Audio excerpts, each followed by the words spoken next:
Hello, Smegheads.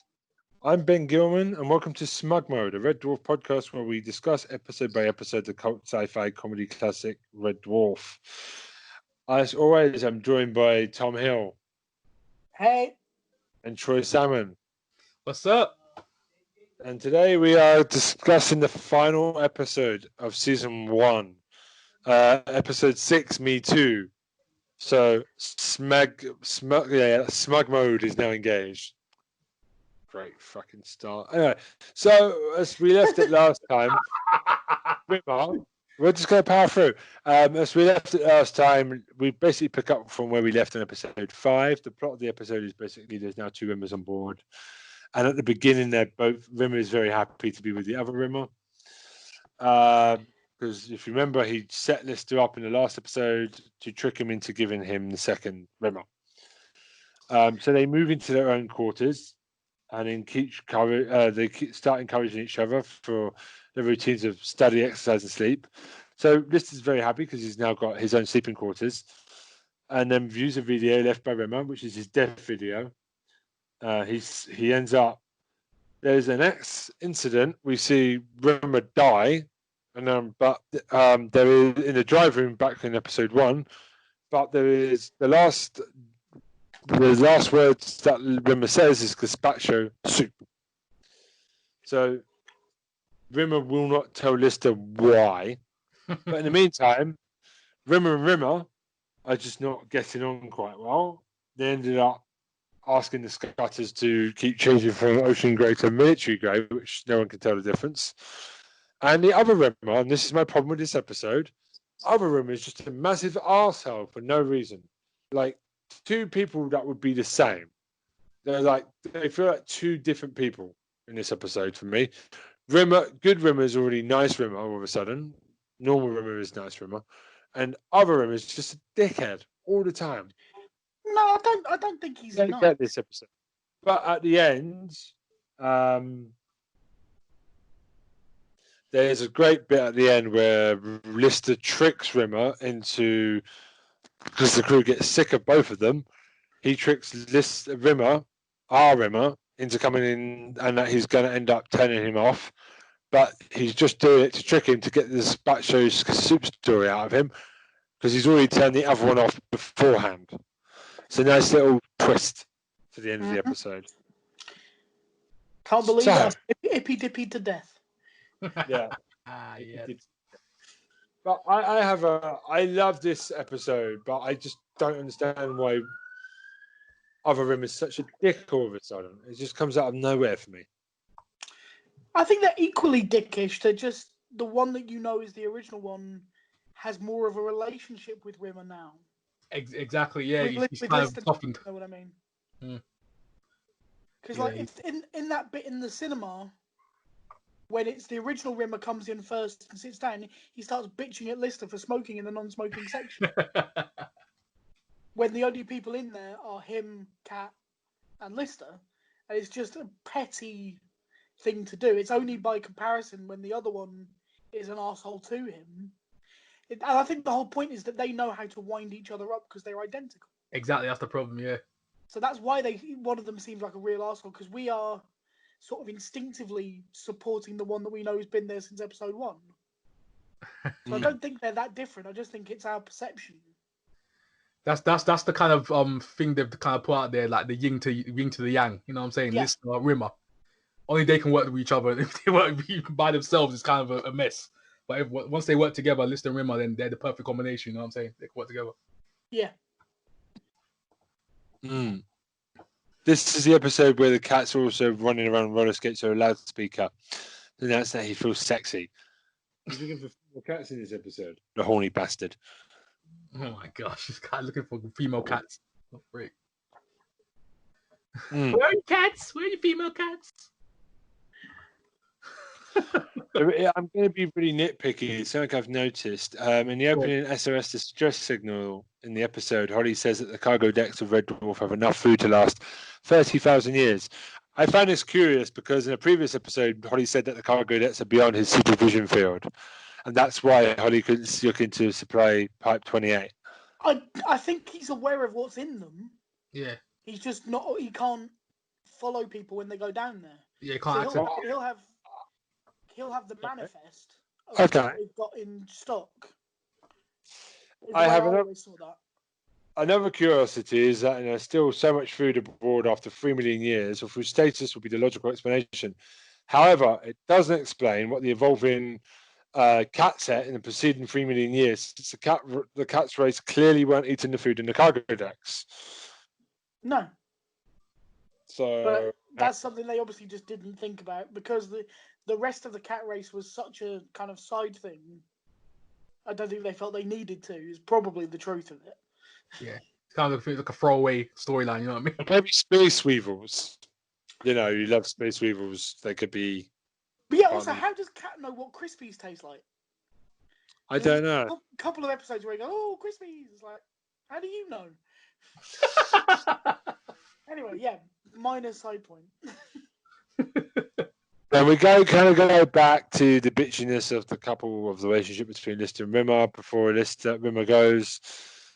Lister says you're not easy to get on with as well, and Rimmer goes, "What are you talking about?" And Lister goes, "Self-hypnosis tapes. Learn Esperanto while you sleep. Learn quantiferum while you sleep." We both got the same benefits. Yeah, neither of us got any sleep. What a good line. Right. Oh gosh! So the time he just disappeared, and was like basically throwing all his stuff on the floor, the socks and clothes and that. Oh god, yeah. Space, yeah. There is a couple of things here for the first time that we find out. Can I first of all, though, before we get anywhere, Cat's jacket, the white jacket. Yeah. Right. It looks like a bed quilt. Look at it. It's like a Hugh Hefner jacket, isn't it? Yeah, it's a bed quilt. Right. Just come on. It looks like something that's on my bed right now. Ah. They could not be bothered. It looks cheap. So I also we find out that Lister's socks consist of the fire sprinklers as well. Yeah. What a guy for the first time. Now, what a guy! Yes, This is which will come back in another series quite heavily. yeah, Ace Rimmer. It's like an early Ace Rimmer line. It's like, oh, What a guy! What a guy. I love the fact that he's got they've got those clippings up on the inside of their door. Oh, and he's top with us. I owe it all to Rimmer. And none of them are actually to do with him, but because they've got either his first name or his surname in it, they've got them up. This guy is something else. Rimmer is something. He's crazy, bro. I love this character so much. I feel a bit sorry for Rimmer in this one, actually, quite a bit. What's that? I feel quite sorry for Rimmer in this one because Lister does get his effing revenge on Rimmer on this one. This is the revenge of Lister from last week. Like, Yeah, that's true. Yeah, he does. Because about Lister really does. He insults his mum because Rimmer accuses Lister of using his mother's photograph as an ashtray, and Lister responds with, "I thought it was a souvenir from Titan Zoo." Like, you know. Yeah. Oh, jeez. And then we find out that he swapped Rimmer's toothpaste for a tube of conceptive jelly. And then puts his name down on the waiting list for experimental pyrosurgery. So you kind of feel for the first time that Lister's firing back for the first time this season. Yeah, well, you get the impression that actually Lister gave as good as he got. Rimmer was throughout the whole thing is a complete control He freak. tied his fucking hair to the bedpost and sounded the fire alarm. Bruh, Yeah. when I heard that, I was dying. So he ties his head to I the laughed so bedpost. hard I nearly puked. Oh my days, I was dying. Just so he could report him. He took the meeting. Oh, I've just written down April Fool and I remember what it's from.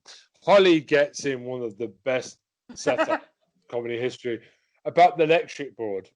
Norway Federation, Yep. £180 million fine. He left the light on in the bathroom. Oh, the light bill. Oh, that killed me. He gets in first because he said 3 million years ago you left 2 half-eaten German sausages on a plate in your kitchen. You know what happens to sausages left unattended for 3 million years? Yeah, they get moldy. Your sausages, Dave, now cover 7/8 of the Earth's surface. Also, there's £17.50 in your bank account. So with interest, you now earn 80%, 98% of all the world's wealth. 3 million years, no one's got any money except for you in Norway. Why Norway? Because you left the light bulb on in the bathroom. 180 billion. That was They epic. just got April Fool. That was epic. That setup was amazing on my days. It was so good. What's the line off that? I could hardly wait 6 months with a red hot joke like that. Yeah, because he said, yeah, why are you doing it? It's not April Fool's or something like that. Yeah. He said he couldn't wait. Yeah. It's just really, it's a great setup. By the way, there are the Pop-Up Kama Sutra Zero Gravity Edition. I want to know what that is. I would love them to try to show some of that. Yeah. Exactly, I want to see that. Like, yikes. Kind of disturbing. But we see how trashy even Lister feels his socks, basically. The minute Rimmer goes to his new quarters with other Rimmer, Lister is just happy, smoking, drinking, throwing stuff on the floor, taking the toothpaste out, the tube, squeezing from the middle. What a heathen. And just generally being a smeghead. I'm a douchebag. Everyone is a douchebag on Red Dwarf. What is it? It's this one where you've got the video of Rimmer's death, and it's the Arnold Rimmer BSc SSC from Silver Swimming Certificate. I love how he's laughing the entire time. He's like, damn it, let's watch this. It's going to be amazing. Get me popcorn. Yeah, and he fast forwards through 90% of it because, my God. I would love to know what Chris Barry was saying because they've obviously filmed it. Yeah. Yeah, they filmed it. I reckon it's on the DVD. I think it's on the DVD. Haven't checked it. It's most probably uncut somewhere. I would love to see the uncut version. Just how it goes on for, because it looks like it goes on for quite a while. If you put Napoleon in his sleeping quarters with Lister, he'd still be in Corsica peeling spuds. One of my favourite lines. Let's explain that to my wife. Oh, gosh, I love it. And Yvonne Magruder, the first time we heard about Yvonne Magruder is also for the first time. Yeah, which is a slightly pet peeve because 2 episodes earlier he's saying, imagine making love to a woman. And then you've got him talking about his Yvonne Magruder like 2 episodes later. But yeah, minor thing. Do we believe him though? Because he might be lying. Well, no, because Lister sort of confirms it because she was. He acknowledges that he knew about the relationship. Yeah, you only had that one girlfriend or something like that. Because he also acknowledges the fact that she had concussion and was seeing 2 of him or something. Oh, yeah. That's funny now, y'all. That's not. No, but it was a funny idea. It was a funny idea, though. Yeah. Now I'm just scared of concussions. They scare me, but back in the day. Would it interest you to know in the original script it was Lister who had a hologram clone, not Rimmer? Yeah. It was, yeah. How that would have worked. But that's what I was saying when we did the last episode was I think that's why they changed it. Lister's just too laid back to actually have an issue with his own clone. Yeah, whereas Rimmer, you could imagine that fastidious nature just would get too much. Yeah, because he has to control everything. So the other one would actually try to control everything as well. So two control freaks is just not good. Yeah, that's pretty true. The cat has also pooed in Rimmer's boots. This is something he comes out of the closet. Because when Lister goes to visit Rimmer's room, it's very clear that the cat has pooed in Rimmer's boots. He won't find that for a while. The cat's not in this one much, but he does make an impact.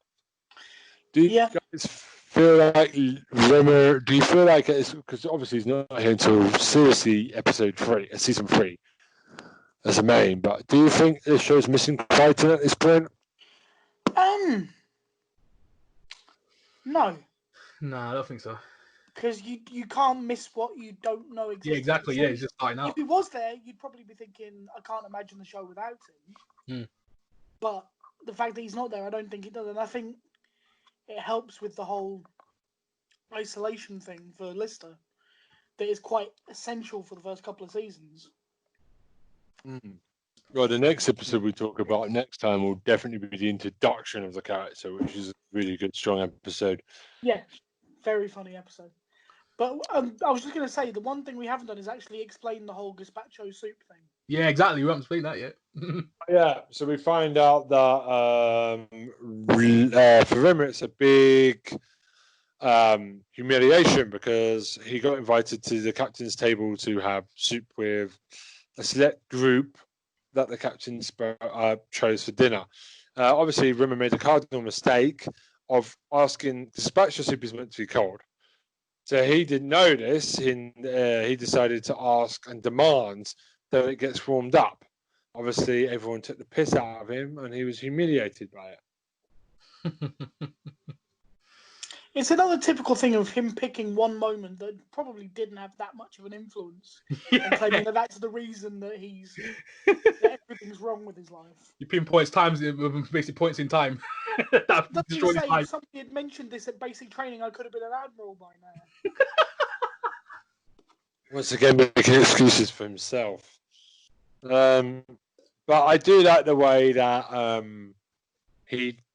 Lister gets it out of Rimmer, and he's already turned off the other Rimmer. There is that really childish scene of them in the cinema taking turns. Yeah. I have a bone to pick. It's not Citizen Kane. Clearly not Citizen Kane. That's the point. Yeah. I know. It's the cinema. It's the cartoon. Yeah. I mean, you won't remember this. They used to do a cartoon before the movie. Yeah. And that's what he's watching. But it's the whole point of Rimmer being completely ignorant. Going, oh yeah, that's Citizen Kane. Unmistakable. One of the greatest classics of all time. I was laughing when I saw that. I was like, what is he doing? I missed that because I thought it was the cartoon before the film. It is the cartoon before the film, yeah. But Rimmer, he's told we're watching Citizen Kane. Kane. Unmistakable. Yeah. Yeah. Because, once again, Rimmer's made a historical whoopsie. I'll be looking out for these in season 2. And, by the way, Lister's got on a really good London Jets jumper. Did you see the red one he's wearing throughout the episode? Yeah. I would love to buy one of those. You can buy them. They are available. I'm going to buy one because it's awesome. It's disgustingly good. It's better than Cat's bed quilt jacket. Bed quilt jacket. Oh, God. There's also an A to Z of Red Dwarf that I'm not too sure what that is. In the background, there's an A to Z of Red Dwarf. Where? I'm pretty sure I saw A to Z or someone picked up an A to Z at one point. No, I don't remember that. Okay, maybe I'm just seeing things. It's definitely in the background, at least, and I picked it out for some reason. I've gone crazy. Doing 3 episodes back to back does that, viewers. So basically, how do you guys feel that season 1 was altogether? Because I felt like this ended a very strong first season. Yeah, I felt it ended pretty well because it kind of ended in full circle for me. You know what I'm saying? Because basically, Rimmer it's kind of took on the Lister on his wing, and I was just like, yeah, we're friends now. We're friends. We're solid friends now. Well, not solid friends, but we're friends. Where he goes, yeah, super. Where Lister makes a joke. I promise I will never mention gazpacho soup again. Yeah. Super. Super. They turned around and looked at me. That's how it ends. Oh, God, Yeah, no, that's how you go there. Let's take that drink now. He walks up and he says, just as you see Rimmer offering an olive branch, yeah, you can't resist it. He has to kick him one more time. It has to be done because they did that to him during the first couple of episodes. That's why he's getting it back. Little jabs in there. Just so it feels good to see him get his return. That's the first time you kind of see them like as an actual like team. All three of them, you know what I mean? They're smiling with each other. Yeah. Yeah, that's the kind of camaraderie. You can kind of see it now, building, setting up season 2. I think considering it's the first series and sci-fi wasn't really a big comedy thing at the time, Yeah, it's a brave series it is. and it's an enjoyable one, and I think it works. I mean, it works because we're now 32 years on, and there's still a massive fan base and new fans coming to it all the time, and they're still making episodes. So And that's the a good fairly thing big is, sign. and the good thing is, what I love about it, and like other shows that keep coming back, like Birds of a Feather, and other shows that I won't name, comedy shows that come back, like still open. It's never stopped being funny. That's the thing. It's always got a high benchmark. Yeah, because this is like kind of like Orville, like the kind of comedy space shows. It's kind of like set the tone, the pioneering in a way. Well, the trick is that they keep it simple, but yeah, that really is it. They keep it very simple. Didn't go too complex. Definitely. Okay, well, because when they do try and be complex, they just it goes wrong. Exactly. Yeah. Very wrong. But it's a good first season. It's a solid first season. The best is yet to come, but it's a good start. I mean, you know, it's already got some classics under its belt already. Yeah, exactly. I mean, even the cat one that I really thought I hate, that the one with the cat guy was still decent, more than I remembered. So it was decent. It wasn't as bad as I thought it was going to be, but it was alright. You know, you can't complain too much about it. Right, you're solid. You know what I'm saying? The storylines are good. The writing was good. Yeah. So solid. So solid. 21 seconds ago. 21 seconds ago. So solid crew. Wow, where'd that come from, Ben? What the heck? Ben, that is possibly the whitest thing I've ever heard. I know exactly. God, Oh, I see. Oh, I see. You're turning on me. Okay. Tom's on the right side of the law. I love it. I love it. Tom's never on the right side. He's on the right side. He's on the right side now. Wow. Shiftybastards.com around here. Anyway, thank you for joining us on the first season. We'll be back next episode with the start of season 2. Or we might decide to do a ranking. I don't know. We're still working on this. Guys, as always, I'm Ben Gilman. And okay, you guys are going to say goodbye? Okay, you guys can say it. I don't have to baby you. Hey, it's Troy. Tom. And these assholes are now buggering off after making me look like a tat. Now fuck off, you Smegheads.